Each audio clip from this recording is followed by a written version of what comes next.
experience. So to start this off, I'm going to ask Dr. Gloria Cereza to share with you our plan to accelerate learning in response to COVID-19. Dr. Cereza. Thank you, Dr. Tessier. Good evening, everyone. President Farias and board members, Dr. Escobedo. So today we're going to talk a little bit about how we plan to accelerate learning in response to the COVID-19 crisis. And as Dr. Tessier was sharing, that we know we're going to see learning gaps, and they've certainly been exacerbated by the amount of time that students have been out. So we want to prepare something that is going to address their needs. So before I share with you the plan, I wanted to share this reading forecast with you. And so this reading forecast was based on a study that was conducted by the Northwest Evaluation Association. And basically what they did was the researchers compared student learning patterns when school is in session versus when they get out of school, which identifies what you may know as the summer slide. So basically what we see here on this graph is you see down below are the months of the amount of when students are in school.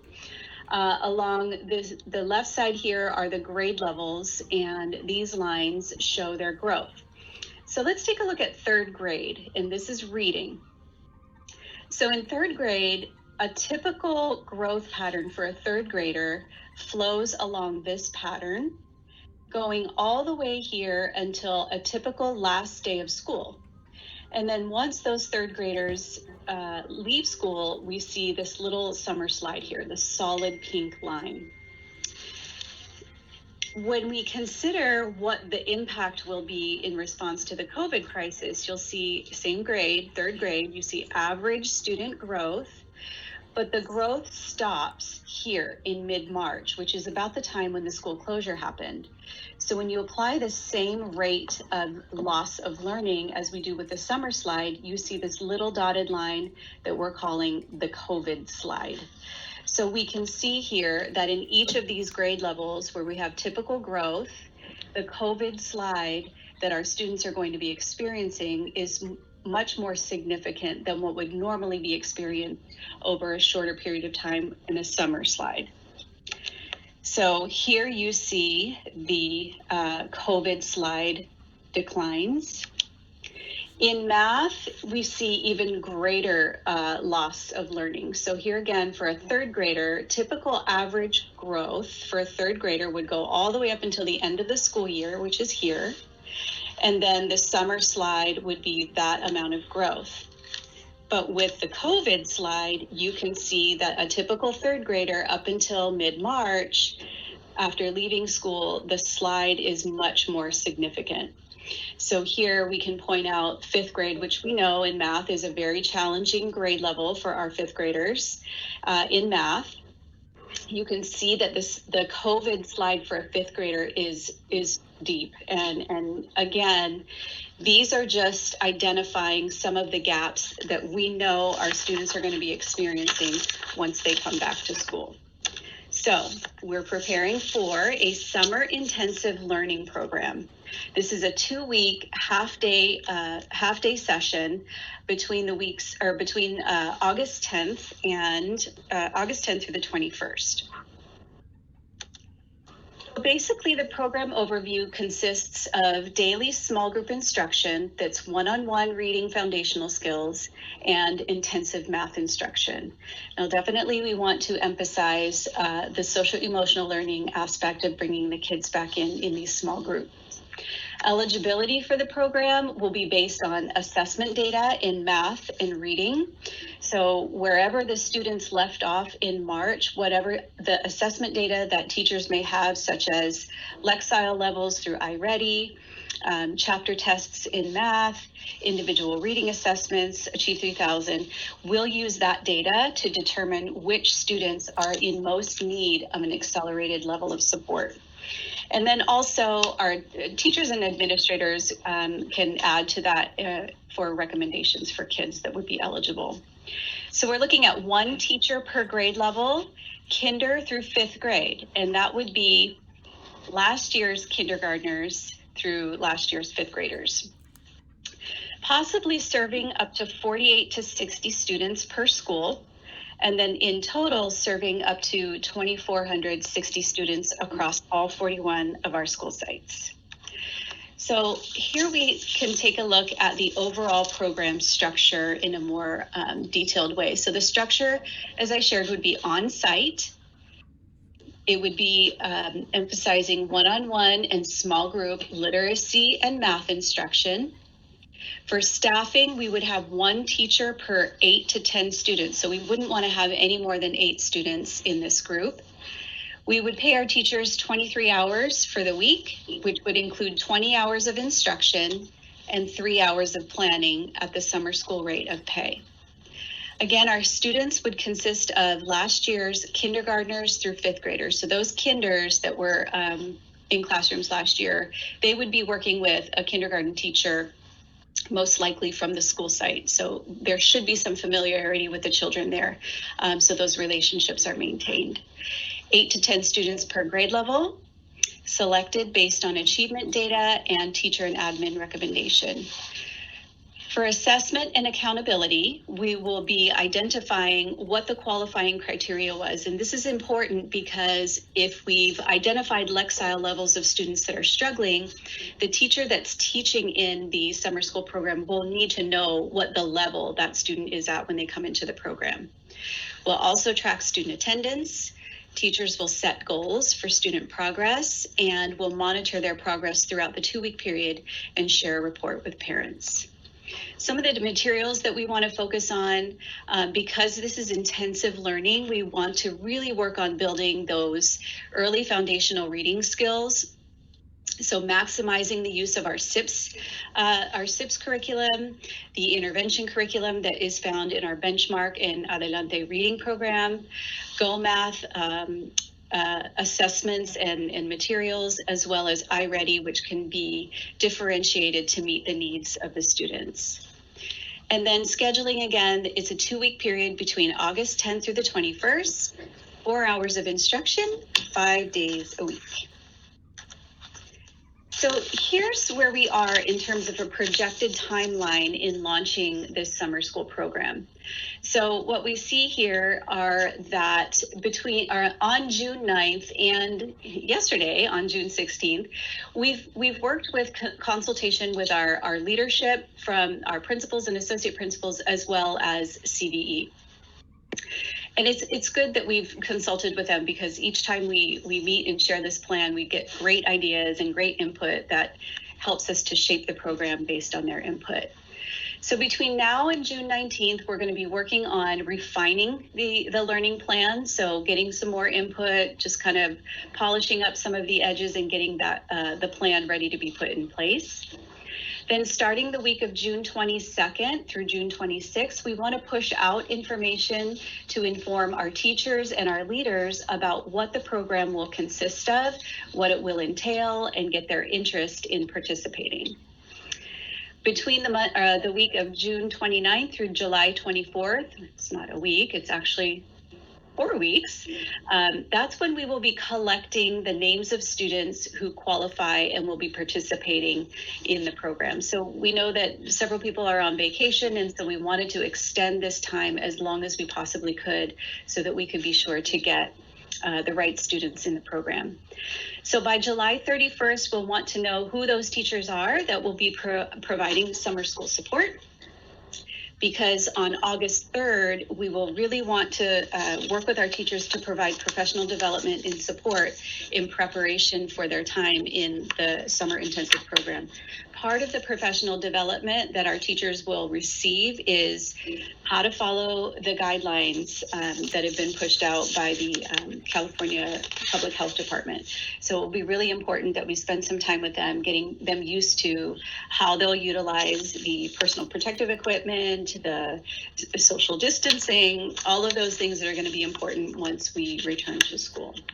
And then on August 10th, we will launch our summer intensive learning program. So this is going to be really important, and this will be our plan to accelerate learning over the summer. So beyond summer learning, Dr. Tessier is now going to share with you one of our innovative options to enrich and sustain the learning throughout the school year. So Dr. Tessier. Thank you, Dr. Teresa. So what I'm going to share with the board at this moment is one of a possible 3 options we have for educational experiences in the coming year. So we'll have a 100% face-to-face where children are coming to school. That's one option that we see for the upcoming school year. We also see a distance learning model very similar to what we've seen during the school closures, where parents want instruction from their child's teacher on a daily basis, but they want it done virtually. And then we also see an independent study virtual type of experience, which I will share with you right now to help support parents who want that type of experience for their children so we can sustain learning during this time. So one of the things that we know based on parent input, 9,029 responses as a matter of fact, is that almost 1,700 of our families wanted a 100% virtual experience. And that represents about 19% of the respondents. So this is really a response to the parents and a response to what they may want to see for their child's education moving forward. So what would this virtual school independent study look like? You see here the structure would be independent study, very self-directed with weekly teacher check-ins. The staffing proposed right now is we have 4 innovation teachers and the ISS coordinator who are developing content. They're developing videos and developing career-focused curriculum to help support children's aspirations and their education that is standards-based. The students that we're looking at right now are grades 4 through 6, and this would be based on parent request. The assessment and accountability, we would need to ensure that daily login happens for attendance purposes. We also have things in place like iReady, like Thrively, like Achieve 3000, where we could get some reading and math assessment data, and we could ensure that kids have Lexile appropriate and grade level standard math appropriate through iReady items for them to complete. We'd also be looking at quarterly projects where kids would go through the engineering design process and continue to iterate and make projects better. We'd also have a progress report how children are doing in response and in relation to those projects. And you see the resources we have already available are Thrively, Achieve 3000, iReady, existing career cards with some of our amazing partners, project-based cards with our amazing partners. And we also feel confident that we can embed some of the junior achievement resources to help our children understand financial literacy, to understand percentages, interest rates, how to build and accumulate wealth, creating equity for our children. And our projected start date is August the 1st. What would this independent study virtual school program look like? Here's a possible daily schedule. The child would log in for attendance purposes. The child would have a career-focused Achieve 3000 article based on their strengths, interests, and values from Thrively and what their Lexile level is through Achieve 3000. The child would then be able to preview a career or project-focused video to continue to spark their interest in that type of career field. They would then have a writing activity where they would be keeping a journal. What did you learn about this career? What did this article tell you? What are some thoughts? What are your past experiences with this? Because we know that read-write connection is really critical. We've also had a physical education YouTube channel that has begun with the leadership of our coordinator of PE, Heather Cruz, where we could embed a daily physical education video for children to preview and then do some sort of physical activity, whether it's yoga, whether it's push-ups, calisthenics, getting their heart rate up. We would have videos for the children. We also would have a VAPA focused video. As you know, in addition to the physical education YouTube channel, we also have a video channel for VAPA. So how kids could use items in their household to create beautiful music, or they could create beautiful art. We would have that available. And then finally, during this possible daily schedule, is the child would have an independent engineering design process work. This is that iteration I alluded to, where a child will continue to iterate a project that's based around a problem. So the first time they do it, They may get feedback from their partners, from their peers, they get feedback from the teacher, and they would make that project better. So you see also on the bottom the asterisk, a live teacher check-in for progress monitoring would occur on Fridays. And so with the support and the vision of the board, we have amazing existing partnerships that are really recession-proof type of careers that our kids are being exposed to. We have the information and communication technologies with the Innovation Station, the energy construction and utilities for both Hydro Station and Energy Station, and we also focus on healthcare with our Health Station. And so we know this pandemic has opened a lot of eyes that we have to make sure that we expose and we provide access to our children so they can get into careers that are recession, that are pandemic, that are proofed, so they can continue to sustain their way of living. They can have a good paying job with good benefits and continue to raise their family here in Southern California, specifically Chula Vista. One of the things that we're looking at is how can we take our partners' careers and take them further in this type of environment. And here's one of our IBEW inspired career cards. IBEW has shared with us how critical political directors are in helping them. And kids would be able to know through Achieve 3000 what their Lexile level is, and they would be able to aspire to this political director because they know their Lexile level that they have to have. They also know their medium wages, talking about the junior achievement resources and how kids can build wealth. How do they save money? How do they do smart investing is something that we could see in this program as well. And I'd like to point out that kids who want to be political director, they are the S for the RIASEC code, social, and they are E, enterprising, for the RIASEC code. We also are working with the Elite Athlete Training Center, and here's one of their inspired career cards is chiropractor. So kids may have an interest in this healthcare field and becoming a chiropractor. Once again, you see the Lexile level, you see their median wages, and you see that a child who may be interested in chiropractic work would be R for realistic, I for investigative, and also S for social. And we're hopeful that VIBA will continue to converse with us, and they will be a partner in this project as well, moving forward with their career cards. And so I shared with you the iterative process and kids iterating. You see here the engineering design process, which you're all very familiar with our station experiences. This is a perfect opportunity for kids to take this and build on it throughout an entire quarter to make a really innovative, strong project. You'll also see on the bottom right-hand corner, build up an idea. They would be working through teams with small groups of other students so they can work together still in this virtual environment, ensuring that language is being produced and that high impact language strategies that the district is focusing on will continue in this environment as well. And here's one of our project-based problem cards. You know, our partnership with the Sweetwater Authority and Otay Water District is very, very strong.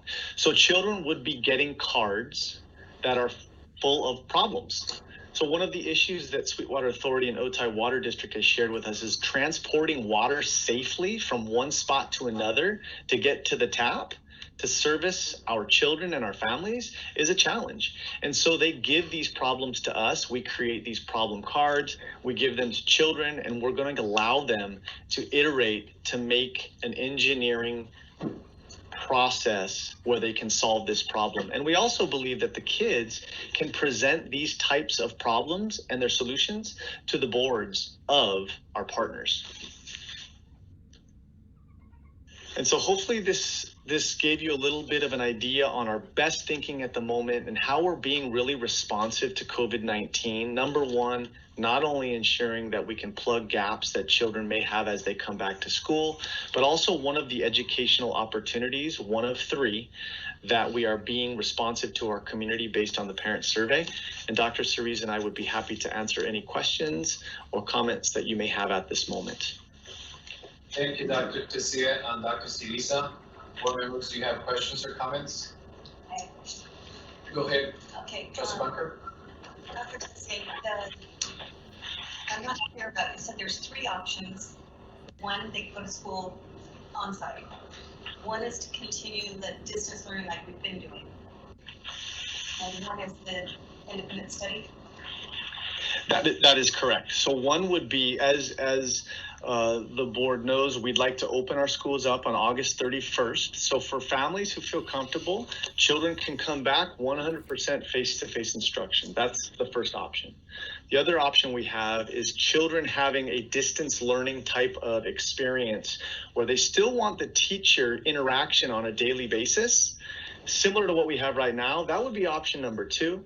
Option number 3 would be a family who really wants that independent study experience where the child is doing a lot of work on their own with a weekly check-in with the teacher. And that is what I shared with you at this moment, that weekly check-in with very child-driven independent study. Okay, thank you. I didn't get the part about the daily teacher interaction with making a difference. Yeah, no problem. And then, so would that one start August 31st or August 1st? The one that I had just shared would be August the 1st. And the other two, August 31st. Correct. The other 2 would be August 31st, and this independent study, we'd like to launch August the 1st. Great, thank you. Mm-hmm. Thank you. Trustee Tamayo, please. I'll start with the summer learning. So I saw that we were looking at putting a teacher per grade per school. So that amounts to about 8 students per grade. So how does the board provide equity in that model? For example, we have about 10 schools that are in a cohort that we said, you know what, these schools need help because the students are struggling. So I'm very concerned that we're only providing one teacher to those schools. So what are we doing to provide equity for those 10 schools? Thank you, Trustee Tamayo. That's an excellent question, and it is certainly something that we are working on. So part of this, we're still constructing the plan, we're refining those details, and that equity-driven model is also important to us. So we know that we have 10 schools in our district that have the most significant need. In fact, today, what we were talking about, we're working with Oscar to make sure that this is going to be a program that we can do, is to offer double the support at those 10 school sites where we know the need is most significant. So that all schools would at least have a minimum of 1 teacher per grade level, and then there would be, at those 10 sites, double that support. So 2 teachers per grade level, doubling the amount of students that can participate. The other aspect to this that isn't in the plan, but just day to day, we're kind of evolving.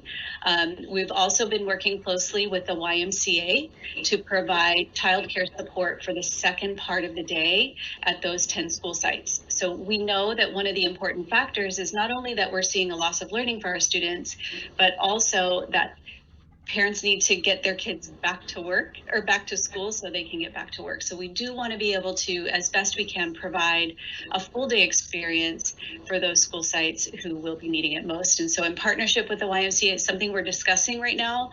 Again, we're still refining the details, but yeah, thank you for the question. The equity-driven model is definitely important. That's definitely something that needs to be there for something. Absolutely. Like this. For the virtual school, we're moving to an independent study because virtual school, I was thinking that's the distance learning model, and obviously with what was presented, I wouldn't feel comfortable sending my kids there, right? So why? Because I see it more of a program for 8 students that are disciplined, that have that self-motivation, and it's more of an enrichment model, right? Then I didn't see anything about how are we meeting the standards that each grade has to meet during that time. So I don't know if I want to name it virtual school, if it's called virtual independent study or something like that, that the parents know that it's not a trade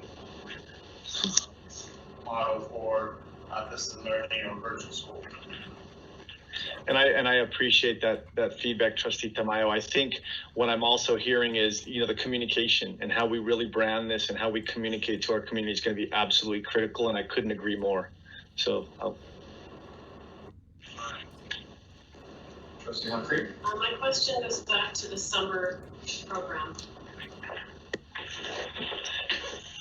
Are you on wheeling chairs? Yes, can you tell? Gloria, you had said that in order to qualify for the summer program, that there were criteria that you were going to be selecting these children based on. So let's say that then you identify these children, so many spots, and the parents refuse it. Then what do? You go ahead and open it up to people who want their children to receive extra help? Yeah, you know what? That's a great question. And we were just working through that today. And we know that if we select the 10, students that will need the support in third grade, and of those 10, maybe only 2 want to come, that we would probably want to have a more robust list. Like, who are our 30 that we want to really kind of reach out to? And then as we go down the list, just keep inviting so that we can fill those spots. Thank you. Dr. Reyes? To follow up on Ms. Humphrey's question, so what about if you do have 10 spots already filled, but you have 3, 4, 5 or more parents that believe that their children would benefit and would like to have their children in the program? Yeah, that is a great question, and I think that's why we want to ensure that there is an equity model embedded in the program so that we can open up as many spaces as possible and certainly work with families that we know need the support and students that need the support. Going back to when we come back to school, the summer program, can you tell us more about the special ed students? How we're going to be addressing the needs of special ed students specifically, or the more severe students that more severe, because many times, especially students in those areas, it's very difficult for them to do distance learning time. So how are we going to be addressing that? Are you referring to when they come back to school? So not for the summer. Yeah.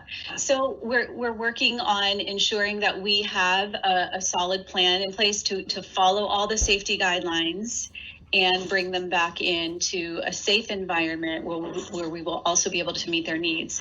So our People Services Department, we're working alongside them to make sure that the instructional components are addressed with those students. But all of that is part of our planning right now.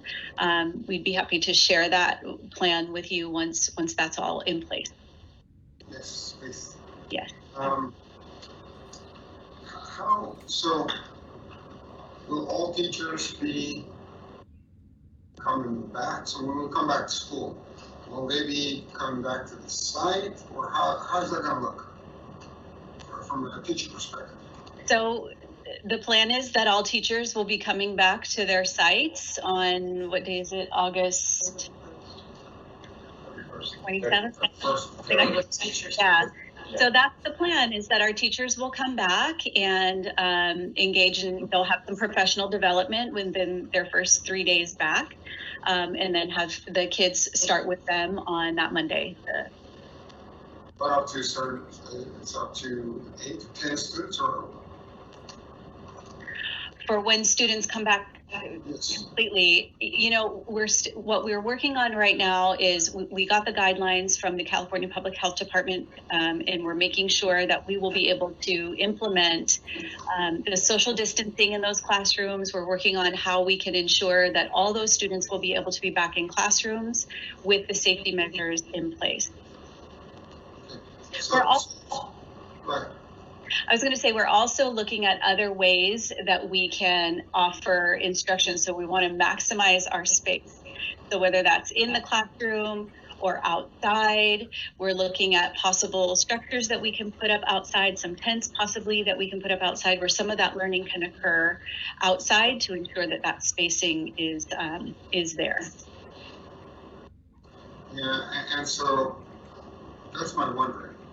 I know this all needs to everyone. Yes. And so it's trial and error. So, Yes. So what I'm wondering is, so let's say somebody has 27 students. Physically, you can't have social distancing in terms of students, I don't think, in the classroom. So if you have an outside area, that means that you will need an additional teacher, right? To split up the class. Or how would that, logistically, how would that look? I mean, I'm not. Yeah. We're looking into that. And we know, as I shared for the summer program, we're working alongside the YMCA and in their support. And we're also looking at how the YMCA and some of their staff can help us during the day to be an extra adult there to supervise some of the activities that are happening outside. And what I mean by outside isn't necessarily that like half of the students will be indoors and half of them will be outdoors for reading lesson. We're looking at how to maximize the space for some of the arts programs that we're doing or some of the independent work that the students can be working on. So these are all ideas that we're thinking of right now. Again, nothing is set in stone, but the plan is that we will bring students back and we will ensure that we're following all of the guidelines that are presented to us. So we're also looking at barriers that we can put up in between the desks of children, having them wear their masks or their face covering. So all of putting tapes on the carpet to make sure that we're ensuring the social distancing, all of that is what we're currently working through. And last question, I saw there was a timeline, right? There was a timeline, and part of the timeline, if I recall correctly, the very first line was the conversation with CVE. That's correct. So is there a committee currently that exists where you have input? Because again, I believe the more information that we have and the more we involve all stakeholders, we're going to have a better plan. So is there a committee that currently exists to look at the reopening of school? We are in the process of planning that. So I 100% agree. The collaboration and the communication between our teacher leadership group and our leaders here, Dr. Tessier and I meet with CVE leadership every week. And we have been meeting with them every week since the crisis occurred, because just that communication, just clarifying any questions, making sure we're both on the same page, that's been really important to us. And so working alongside our teachers and our teacher leaders is extremely important. So currently, we are working on putting together the team that will look at the reopening process for our schools. If I'd like to add, Dr. Reyes, we also had 2 brain trust sessions where initially we looked at the science behind opening. There's still a lot more discussion to go. And there will continue. And it will continue as the guidelines. But I would like to see a committee where we have leadership, district leadership, site leadership, and our teachers. Yes. Thank you, Trustee Reyes. Hi, Gloria and Matt. Thank you for this presentation. I heard that we're going to be selecting students who are most in need and basing the supports that we're going to provide based on when they were at in mid-March, when it comes, for example, reading or math. Correct. But as you know, those levels probably are not where they're at right now. So how are you going to ensure that we meet our students at their point of need as of the day they come into our classrooms? Thank you. That is a great question. It's very important to us as our instructional services team is working on constructing what those 10 days will look like for our teachers to work with the students. We are talking about that. In fact, we're looking at how the diagnostic assessments can tell us exactly where the students are in math and in reading. We're looking at a one-on-one reading assessment so that we can really hear a good picture of where the students are and what that loss is going to look like. So that's a critical part of the 10 days. We don't want to guess. We've got 10 days and we need to maximize that time. So we want to keep, like I said, we want to keep those groups small so that we really can just give them as much of a boost as possible before we move them into the new school year. So absolutely, those initial assessments are essential. Is there a plan as to what we're gonna do on the 9th day or the 10th day of instruction to see if there was any growth, how impacted our kids are when it comes to academics? Thank you. Yes, so part of the plan is that once we know where the students are, our teachers can set a goal for their progress and then monitor their progress throughout. And then we'll have some form of a progress report that will be able to identify how they came in and how they left. Thank you. I have a comment, Dr. Escobar. I really believe that in the power of the collective. And this is really an issue that we need to work in a very collaborative way and with our different stakeholders. I believe that actually I am requesting a task force committee, Dr. Escobedo, that is composed of different stakeholders, classified, certificated, administration, and we use the data that we have collected from families to ensure that we put a plan in place as to how we're reopening schools. Not only summer school, but when we come back on August 31st, making sure that all the stakeholders are represented and that we plan based on the needs. For example, what is instruction gonna look like? I know we have 3 models that we're presenting right now, but we need the voice of the teachers here a little more, or a lot more, because actually they're the ones who are going to be imparting that instruction. What is safety going to look like? What is communication, which is huge right now, and it has always been with every stakeholder, with our families. How can we bring them on board? And again, this is very, very important for me because, as you know, guidelines and orders are evolving almost on a daily basis, every week. But if we start right now, and based on the guidelines that we have, we create that task force committee, I think we're going to be better off, and we're going to be able to provide our students and our families with products that they can be proud of. That's my intention, making sure that we provide our kids with the instruction and the learning that they deserve. Thank you again, guys. Thank you. Go ahead, Trustee Bunker. We have 3 options for the students. What about for the teachers, as far as there are some teachers that are more at risk than others? Would they have the option of perhaps doing maybe distance learning or, I don't know. Yeah, and that's a great question, Trustee Bunker. This evening, actually a little bit later on the agenda this evening, you will be considering a board policy that talks about remote working. And so what we would need to do is look on a case-by-case basis. If there is somebody who is at higher risk and indeed cannot come to work, and we do have these virtual experiences, then that would be at the discretion of the superintendent or his designee to determine who would be providing those experiences. So that's actually something that is on the dock tonight, and then we would consider those individual cases as they come up moving forward. Great question. I have another question. So just following up on Ms. Bunker's comments.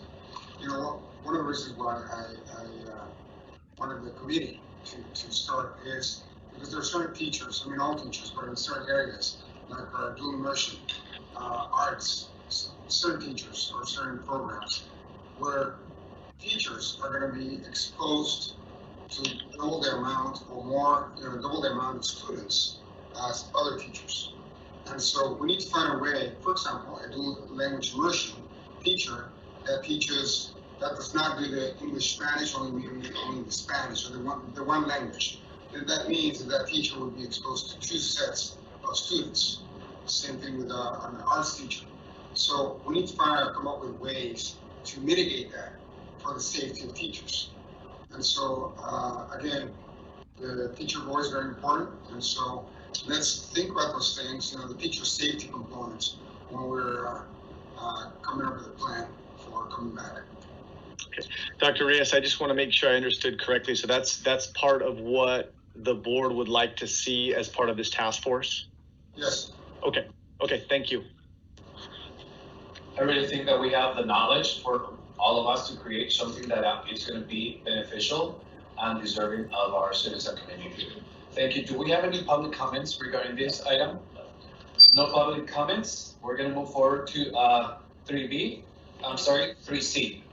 Annual report of the Chula Vista Elementary School District Independent Citizens Oversight Committee. Mr.